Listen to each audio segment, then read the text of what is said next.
یہ کہانی ہے ایک جادوئی مسافر کی۔ ایک دفعہ کا ذکر ہے کہ ایک چھوٹے سے گاؤں میں زین نام کا لڑکا رہتا تھا۔ زین ایک ذہین لیکن شرارتی لڑکا تھا جو کتابوں کا بہت شوقین تھا۔ اس کے والد ایک کتاب فروش تھے اور ان کی دکان پر دنیا جہان کی نایاب کتابیں موجود تھی۔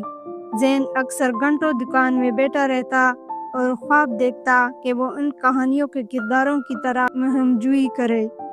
ایک دن دکان کی صفائی کرتے ہوئے زین کو ایک پرانی خاکی کتاب ملی جس کا نام تھا مسافرانِ جادو۔ کتاب کے صفحات پر پراسرار نقشے اور عجیب و غریب علامتیں بنی ہوئی تھی۔ کتاب کے آخری صفحے پر لکھا تھا، یہ کتاب ان لوگوں کے لیے ہے جو خوابوں کو حقیقت میں بدلنے کا حوصلہ رکھتے ہیں۔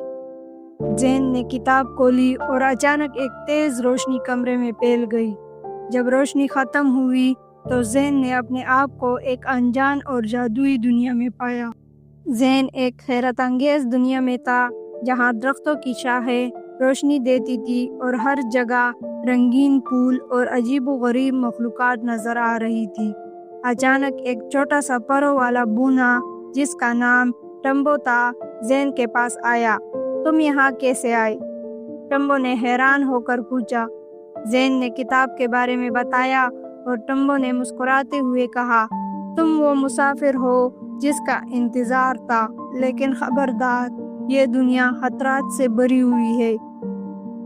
ٹمبو نے زین کو بتایا کہ اس جادوئی دنیا کو ایک خطرناک دیو ظالمون نے اپنی قید میں لے رکھا ہے۔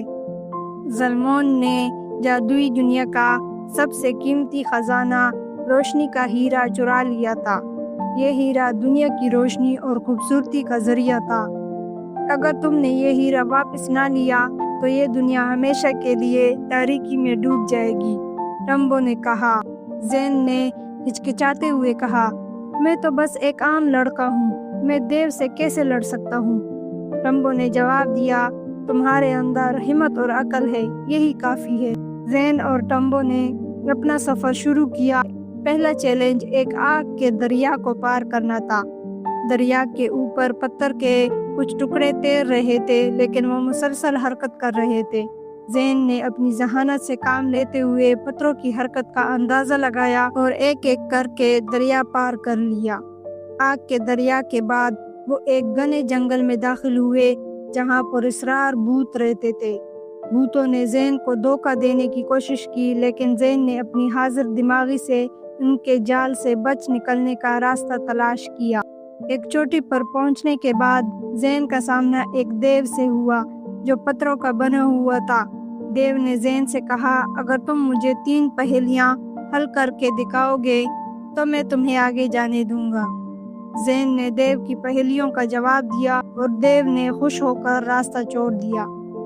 بالآخر زین اور ٹمبو ظالمون کے قلعے تک پہنچ گئے۔ قلعہ تاریکی میں ڈوبا ہوا تھا اور وہاں عجیب سی آوازیں گونج رہی تھی۔ زین نے اپنی ہمت جمع کی اور قلعے کے اندر داخل ہوا۔ ظالمون ایک خوفناک دیو تھا جس کے ہاتھوں میں روشنی کا ہیرا چمک رہا تھا۔ اس نے زین کو دیکھ کر قہقہے لگایا اور کہا، ایک ننھا انسان مجھ سے لڑنے آیا ہے۔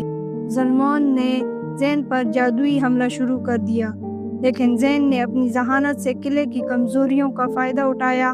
قلعے کی دیواروں پر نقشے بنے ہوئے تھے جو ظالمون کی طاقت کا راز ظاہر کرتے تھے۔ زین نے ان نقشوں کی مدد سے ظالمون کی طاقت کا منبع ختم کر دیا۔ جیسے ہی ظالمون کمزور ہوا، زین نے روشنی کے ہیرے کو چھین لیا۔ ظالمون کی تاریک طاقت ختم ہو گئی اور قلعہ روشنی سے بھر گیا۔ ہیرا واپس آتے ہی جادوئی دنیا دوبارہ زندہ ہو گئی۔ درخت اور پھول چمکنے لگے اور تمام مخلوقات نے زین کا شکریہ ادا کیا۔ زین کو جادوئی دنیا کے ہیرو کا درجہ دیا گیا۔ ٹمبو نے کہا، اب وقت آ گیا ہے کہ تم اپنے گھر واپس جاؤ۔ زین نے ہیرا واپس رکھتے ہوئے کہا، یہ دنیا ہمیشہ میرے دل میں رہے گی۔ زین جیسے ہی واپس اپنی دنیا میں آیا، اس نے خود کو اپنے والد کی دکان میں پایا۔ کتاب اس کے ہاتھ میں تھی۔ اسے لگا جیسے یہ سب خواب تھا۔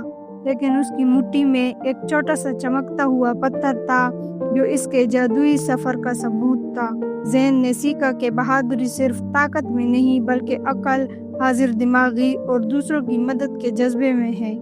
اس کہانی کے اہم موضوعات ہیں عقل اور بہادری کا امتزاج، خوابوں کو حقیقت میں بدلنے کا جذبہ، مشکلات کا سامنا کرنا اور ہمت نہ ہارنا، دوستی اور اثار۔ یہ کہانی قارئین کو ایک جادوئی دنیا میں لے جا کر سکھاتی ہے کہ صحیح نیت اور ہمت سے بڑی مشکل کا مقابلہ کیا جا سکتا ہے۔